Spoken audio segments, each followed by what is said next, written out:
if they had any shred of integrity, about their claims, their lies really, but their claims about this election, they would take off their pin and turn it in. But this isn't about the truth to them.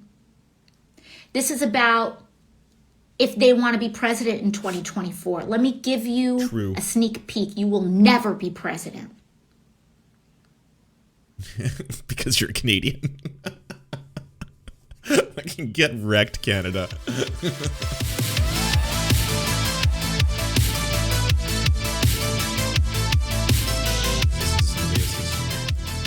I had a pretty traumatizing event happen to me. And I do not know if I can even disclose the full details of that event due to security concerns. But I can tell you that I had a very close encounter where I thought I was going to die. And you have all of those thoughts where, at the end of your life, and all of these thoughts come rushing to you. And that's what happened to a lot of us on Wednesday. And I thought I did not know if I was going to make it to the end of that day alive. Wednesday was an extremely traumatizing event. And it is not an exaggeration to say that many, many members of the House were nearly assassinated. It's just not an exaggeration to say that at all. We were very lucky. Okay, I want to play more of this in full, but I have spent so much time curating this idea with you, chat, that you shouldn't idolize people. You shouldn't turn them into heroes, let alone turn them into monarchies. Every single one of you is like hive minding this right now. It's like, protect the queen. Who's the queen? She's the queen. We must all protect the queen. All hail the queen. We bow towards the queen. Do as the queen asks. Only the queen can save us. I was like, what the hell? That things happened within certain minutes that allowed members to escape the House floor unharmed. NBC News Where fans, did I find the full version a month ago? 4 hours ago. Okay, here we go. Hi, everyone. Hey, everybody. Hello, everyone. How are you? I think it's an opportunity for a lot of us to talk about trauma as well. No, I'm not going to watch the full 1 hour. Don't worry. I just want to get to some of the meat. One thing that I can say is that in the aftermath of this, there have been a lot of counselors and there have been physicians in the House talking about the importance of some of the rapid response that happens, and that what we can do in our minds and our brains after you are exposed to a traumatic event. And I think what's really important is that, because whenever any person has an encounter where they think they're going to die and they go through that process, that is a traumatizing event. And things don't have to get that far for something to be traumatizing. I once really excellently heard trauma, and I'm so sorry to whoever is the author of this thought, because I don't remember who said this, but I once heard trauma described as too much, too fast, too soon. And so when psychologically a development happens that is way too much, way too jarring for an individual, if it happens, or if something happens that happens way too fast, or if it happens way too soon, that could be a traumatizing event for a person. And I think what's really important is that, there are degrees of it.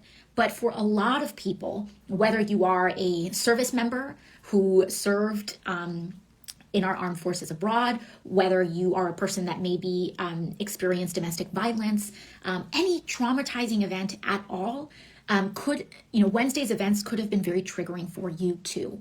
And you don't have to have been there. You could have just seen it on TV. You could have just heard about it. But if you at all feel unsettled in a deep way, that your intuition is kind of telling you, something's not right, go check in with somebody. There's no problem with that. There's no shame in that. It's healthcare. Mental health care is healthcare, which is why, by the way, why we fight for mental health care to be included in healthcare provisions and bills like Medicare for All. Anyways, all of that is an aside. I want to cut straight to the chase. Wednesday was an extremely traumatizing event. And it is not an exaggeration to say that many, many members of the House were nearly assassinated. It's just not an exaggeration to say that at all. We were very lucky that things happened within certain minutes that allowed members to escape the House floor unharmed. But many of us nearly and narrowly escaped death. And it's also extremely traumatizing. And what was also traumatizing was how unsettling that day was, because there was a sense that something was wrong. And obviously with the violence, but there was a sense that something was wrong from the inside. As we saw, there were members of Capitol Police who were quite heroic. We have many officers, and there were also Black and brown officers that were confronting white supremacists and putting themselves not just to protect members, but they put themselves in harm's way on the front line, facing the racist violence of white supremacists ordered by Donald Trump to attack the Capitol. And so there were those acts of heroism. But next to that, there was also acts of betrayal. And to run in the Capitol, in our nation's capital, and not know if an officer is there to help you or to harm you is also quite traumatizing. I know I myself, there was a member, or rather there's a secure extraction point, and a secure. Just want to give like 2 seconds of context, by the way, because a lot of people are like, well, it's the AOC and the rest of these members of the progressive movement, whether it's the Progressive Caucus or the Squad itself. I don't think most people realize the level of death threats they get. I'm saying this as someone who does silly, clownish political humor on the internet.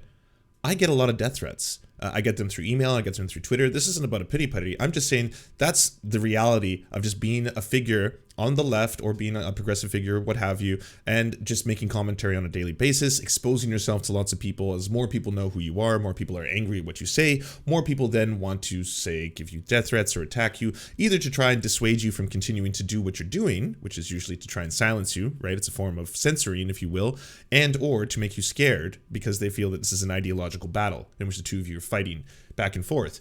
I can't imagine what someone like AOC gets at that level. To be at that level, to be a politician at that stage, it is legitimate. The threat to her life is very real. And if you have the system that is deeply entrenched within capitalism, in which, we're upholding white supremacy, specifically in this case when it comes to the fact that certain police officers, a large swath of them, are vocal Trump supporters. A lot of them overlap between those specific groups, the Three Percenters, the Boogaloo Boys, Proud Boys.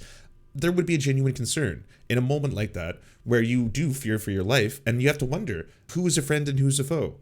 And not just in the people outside, the general public, but the people from within.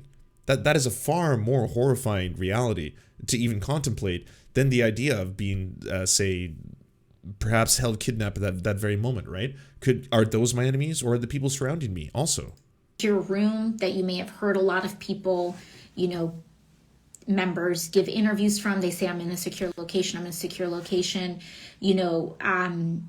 Republican members of Congress didn't wear masks. They refused to wear masks in that enclosed secure location. And now we are on, just in the last 24 to 48 hours, our third Democratic member of Congress who just tested positive for COVID because they were sheltering in that place.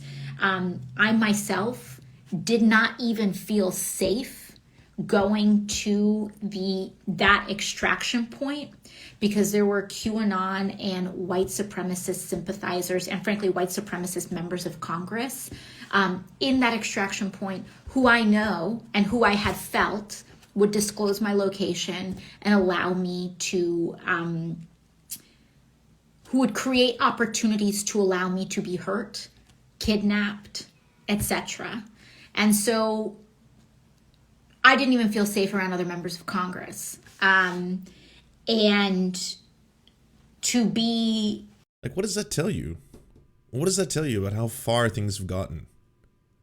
These are your colleagues, or at least they're supposed to be.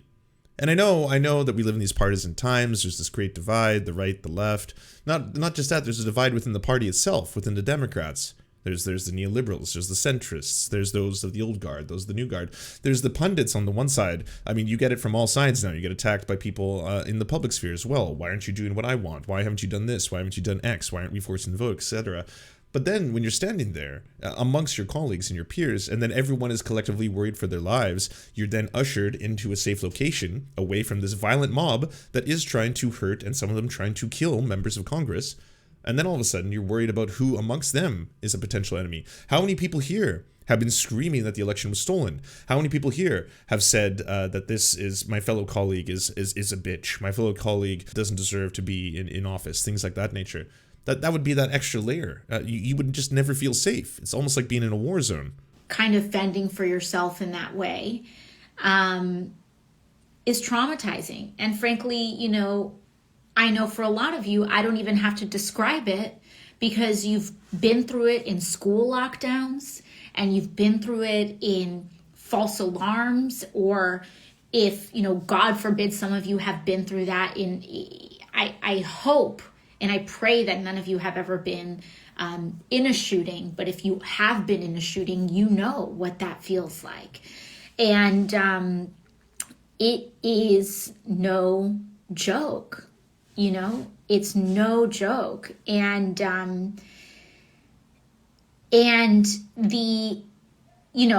that's what happened Wednesday. Now, what happens now? We know that Donald Trump cannot be president. We know that we cannot wait until January 19th. We cannot wait until January 20th. We cannot wait until Inauguration Day. He cannot be president right now. He should not have been president yesterday. He should not have been president the night of the attack. Because Republicans and the people around him are cowards, they will not do it. And in fact, the secretaries, there is something known as so when people say, how do we get them out? How do we get them out? There are actually several avenues. So through the House and congressionally, there's impeachment.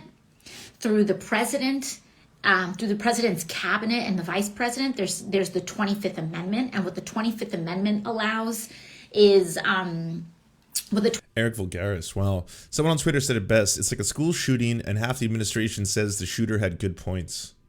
That's astute. 25th Amendment allows for is essentially a majority of the president's cabinet and larger portion of the president's cabinet and the vice president have to move forward and declare the president essentially unfit, unwell, and that he must be deposed, or rather he must be removed from office. And that's what the 25th Amendment does. The president's cabinet, you have Secretary Elaine Chao, who is the wife of Mitch McConnell, by the way. Does that seem a little conflict of interest, inappropriate? I don't know. But regardless, she was the Secretary of Transportation. She resigned.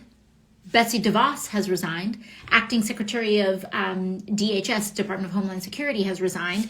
And all of them are resigning rather than fulfilling their duties in enacting the 25th Amendment and removing the President of the United States. I have a message for anyone who is resigning after Wednesday. Too late. Too late. You're not going to resign after Wednesday and act like you weren't a part of it. Were you secretary on Wednesday?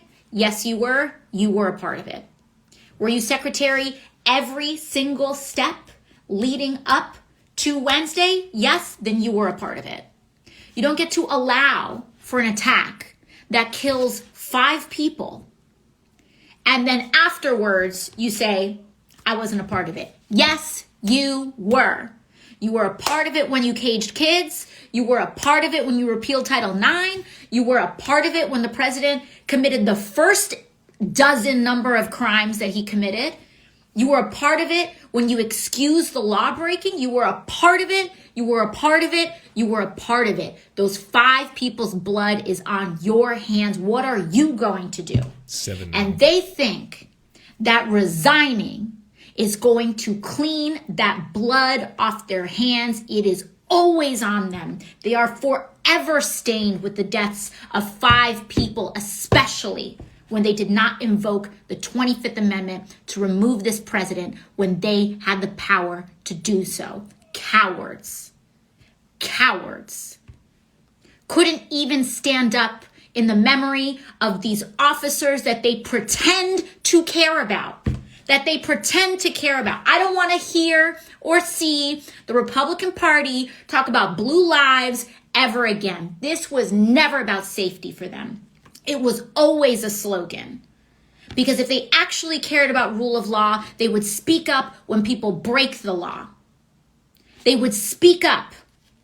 They would enforce fairness and equity, but they don't give a damn about the law. They don't give a damn about order. They don't give a damn about safety. They give a damn about white supremacy. They care about preserving the social order and the mythology of whiteness than the grandeur of our democracy.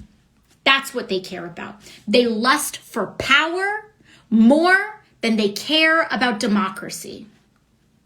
That's what those people did when they voted to overturn the results of our free and fair elections. And you can barely call them that with the amount of voter suppression that they have engaged in across the country. It is generous, to say the least, to call them that. And so with all of the rules rigged in their favor, the Electoral College is built on a compromise with slavers. The Senate is rigged in their favor. Gerrymandered districts are rigged in the Republicans' favor. This presidency and the law breaking and the pardons of people who have betrayed our country, all of it rigged in their favor, and they can't even win with the whole deck stacked with them.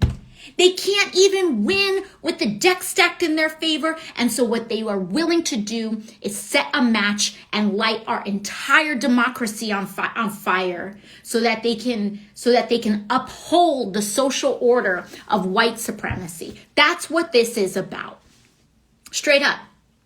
So I know a lot of people often say this about AOC and about the squad in general, that they're very upset because I've heard people on the left suggest that they're taking a lot of the let's just say excitement surrounding progressive issues or surrounding leftist issues, and then they're hijacking them, and then they're utilizing them for their own personal fame and gain and glory, while at the same time they're not enacting the changes they want to see in Congress. First off, 4 members of a squad are not going to change all the laws of the land overnight. In fact, the solution to all this is not to get rid of people like AOC. The solution to this, in my mind, is to fill both the House and the Senate with more people like AOC, with more SOCDEMs. So yes, they do have a voting bloc that can do this kind of stuff. But anyways, the actual significant changes that you're probably looking for usually don't come at the hands of a piece of parchment of a parliament and a signing or a veto or things of that nature. They usually come from civil disobedience. They usually come from people waking up to this shit. And you need someone at that level. You need someone who's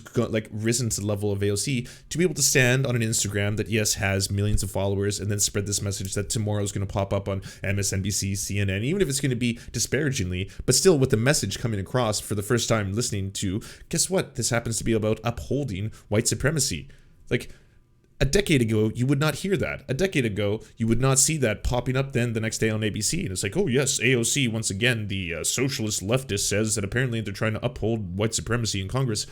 That messaging resonates. That messaging reaches more ears. That is the most important step, because that is what's going to get people galvanized. That's what's going to get people to wake up, to get out of their couches and say, yes, now we need direct action. Like something has to change. The whole system is fucked. This is about thinking that if an election doesn't reinforce your power, then you believe it is fundamentally illegitimate. And why do you think it's illegitimate? And how do you try to delegitimize our elections? By saying Black people shouldn't vote.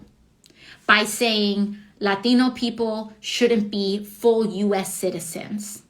By trying to take away, strip citizenship away from people who already have it. We're not even getting to the denial of citizenship, a full civic personhood that this party engages in. We're talking about them trying to strip the citizenship away from anybody who isn't them. Anybody. And that's what this is about. That's what this is about. And that's what I mean when I say that their lust for power has driven them away from loyalty to democracy. To democracy. So it's not just Trump that has to go. It's not just Trump that has to go. Because let me tell you something. When these rioters broke into our nation's capital, they flew the Confederate flag inside our nation's capital. Let me break down the historical significance of that for you. This happened.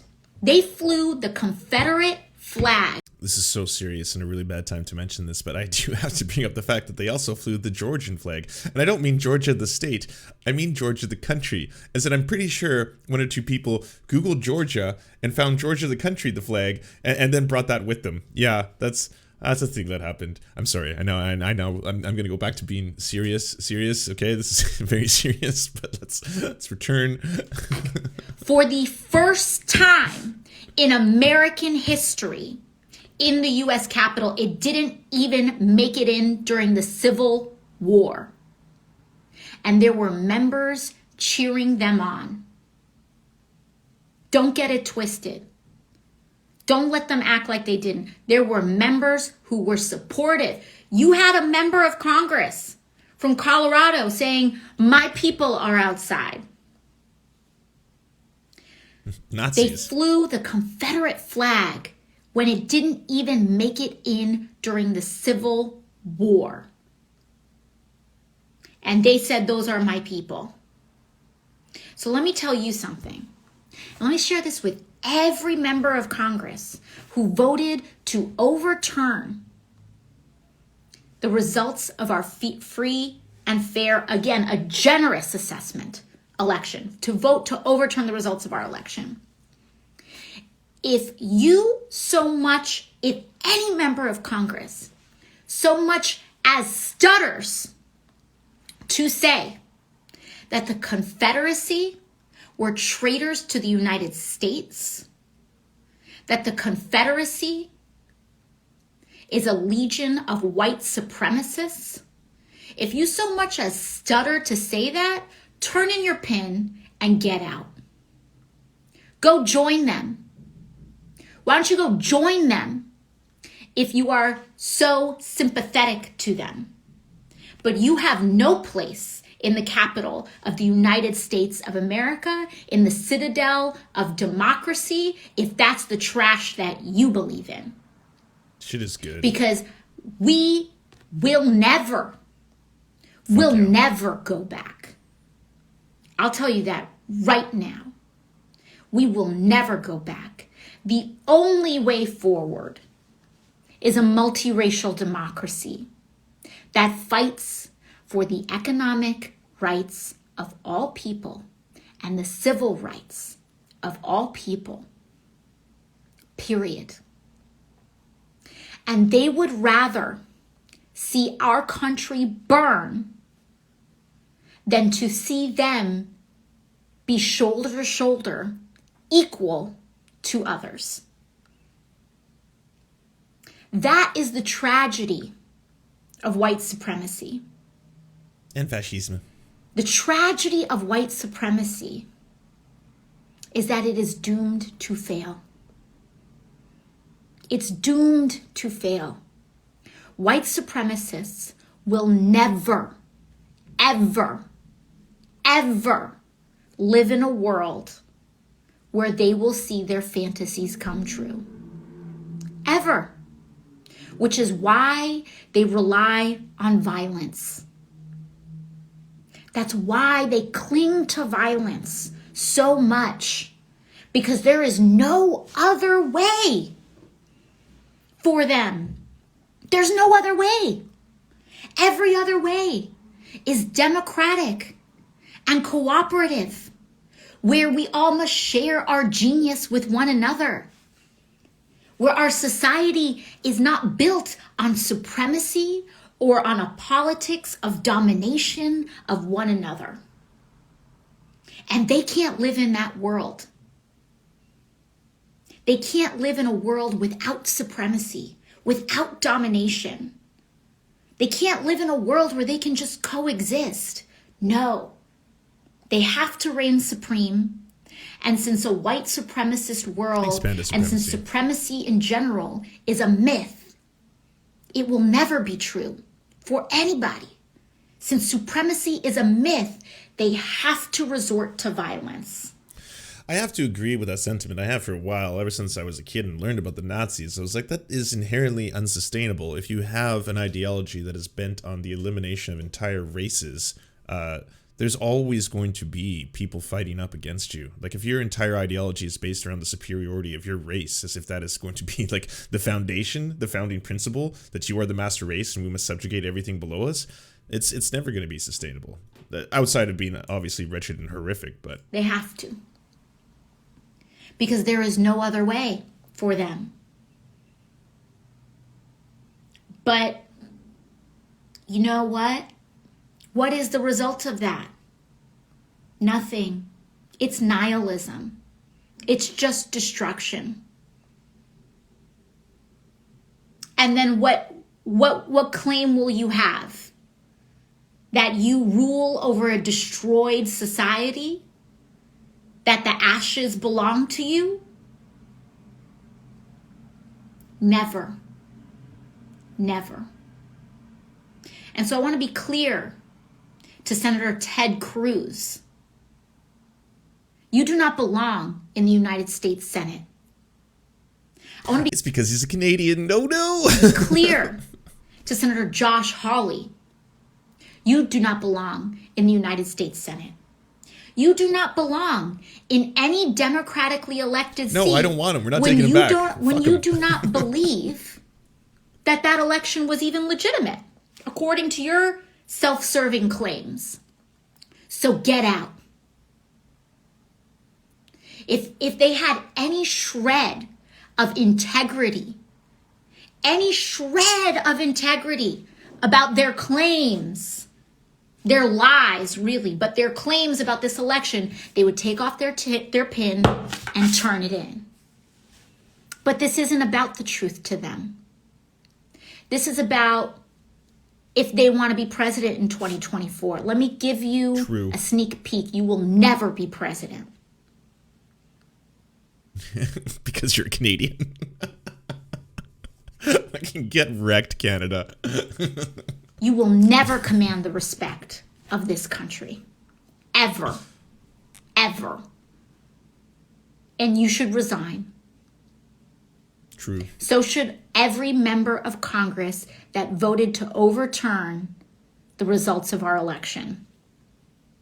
Because they would rather cling to power than respect our democracy. That is putting the short term above the long term. And so many of our problems, so many of our global problems, our societal problems are all the way down comes down to that. It comes down to that. It comes down to putting the short-term gain and prioritizing small short-term gains and allowing them and just grabbing at them at the expense of long-term.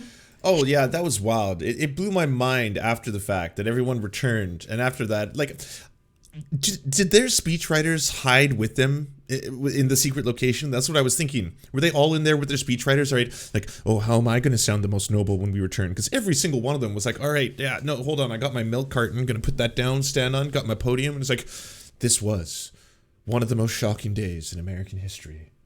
None of you are more aghast than me. I alone am the most aghast here, unlike my colleagues who refuse to open their mouths as wide as mine is now. Truly air is excavating from my orifices. The rest of you, you don't know. Like, I couldn't understand that. I was like, every single one of them is just like going off. And then on top of that, yeah, Ted Cruz, the Canadian, ended up saying, yeah, well fuck it. Insurrections, be damned. Let's double down. We're going to do a double on this one. Structural losses, right? Double is the name of a Canadian coffee order at the Canadian franchise Tim Hortons, of which Ted Cruz would be very familiar since he is in fact a Canadian. That's everything. Where we prioritize this quarter's profits over long-term economic well-being for all people, right? That's why they're paying people. I know you have two words. It's not even Canadian anymore. Less than a living wage. Sure, it may boost up your Q1 profits, but what happens down the road when no one can afford your goods? This speech was absolute fire. Excellent work by AOC. If you want us to advertise your channel or work, please go to weareserfs.com and email us a 20 to 30 second ad, and we'll take it on to the end of one of our videos to help promote your leftist channel or progressive something. Whatever you do.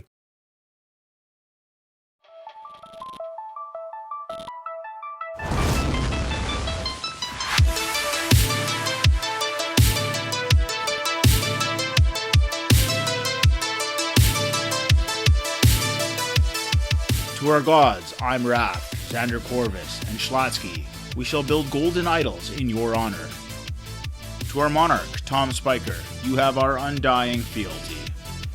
To our lords, Jeffrey Lamb, Trevor R., Hans Josephin, C. Bartlett, Jimothy K. Meeple Beeps Jr., Bisexual Black Gamer, and Trofox, we shall carry your banners onto the battlefield. To our Knights of the Round Table, Josh Mickelson, Dylan Byte, Zach Christensen, Todd Buckingham, Todd Lajeunesse, Political Puppy, Jimmy Bignuts, Andreas Chitoro, Good Poon Hates Cops, That's Solid Poon then, Dr. Zayas, Yoppie, Violent Orchard, Sophie Baby, Thomas Barrington, J. Fraser Cartwright, Goofalankius, Melissa Murphy, Nicholas Marks, Alexander Thaler, Ali Rada Jafer, Alex Gauvin, Radical Maniac, The Great Houdini, and Callie Kotka. We salute you.